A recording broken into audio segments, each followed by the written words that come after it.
கணிசமாக மாறிவிட்டது. நாம் எவ்வாறு தொடர்பு கொள்கிறோம், வேலை செய்கிறோம் மற்றும் அன்றாட நடவடிக்கைகளை வழிநடத்துகிறோம் என்பதை மாற்றுகிறது. மொபைல் போன்கள் வருவதற்கு முன்பும் பின்பும் உள்ள வேறுபாட்டினை நாங்கள் நாடகத்தின் மூலம் காண்பிக்க இருக்கிறோம். மகிழ்ச்சியுடன் அனைவரும் காண்போம், வாருங்கள்.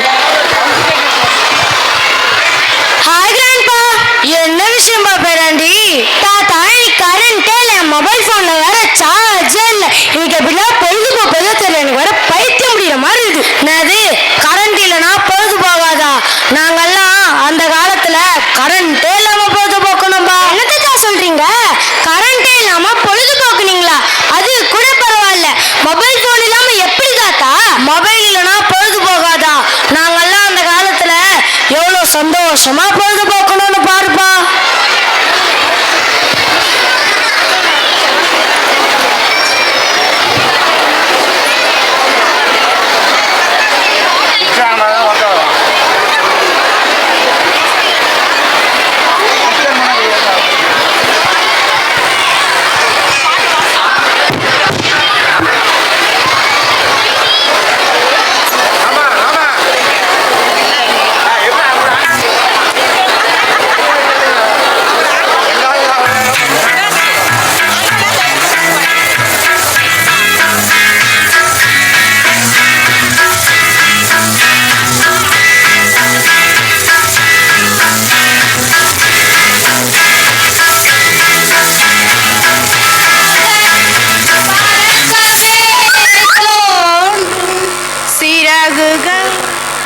பாத்தியாப்பா, நாங்க அந்த காலத்துல எவ்வளவு சந்தோஷமா இருக்கோன்னு.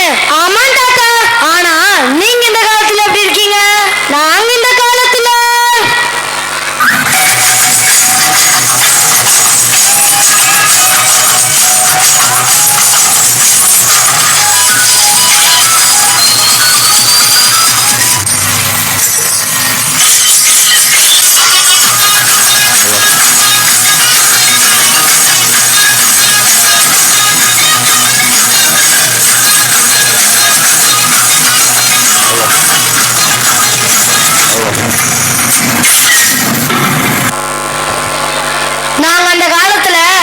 சந்தோஷமா இருந்தோம் பாத்தியா?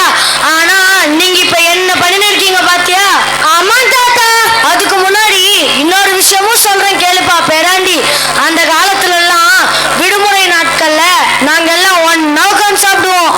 நாங்களும் ஒன்னா உட்காந்து சாப்பிடுறோம். நாங்க ஒன்னா உட்காந்து சாப்பிடறதுக்கும் நீங்க ஒன்னா உட்காந்து சாப்பிடறதுக்கும் இருக்கிற வித்தியாசத்தை பார்க்கலாமா? பார்க்கலாமே.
எப்படி இருப்பீங்க? விளையாடுவீங்களானே தெரியலையாப்பா. என்ன தாத்தா, நாங்க விளையாட மாட்டோமா?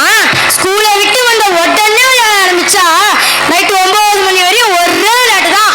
ஆனா நாங்க அந்த காலத்துல எவ்வளவு சந்தோஷமா விளையாடணும்னு பாருப்பா.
அதுக்கு முன்னாடி இன்னொரு விஷயமும் சொல்றேன் கேளுப்பா பேராண்டி.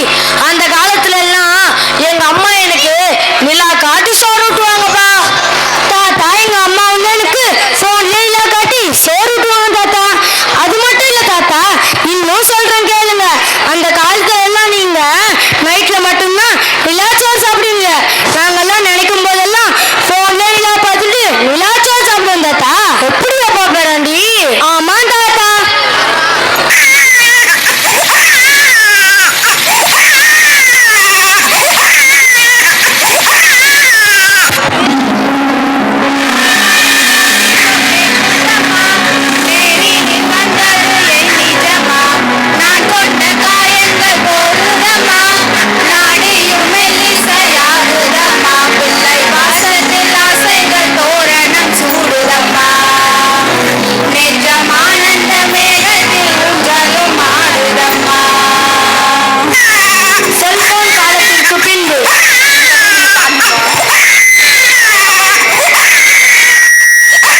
ஆனால் இன்றைய காலங்களில் கைபேசி பயன்பாடு அதிகரித்ததால் மனித உறவுகள் மெதுவாக குறைந்து வருகின்றன.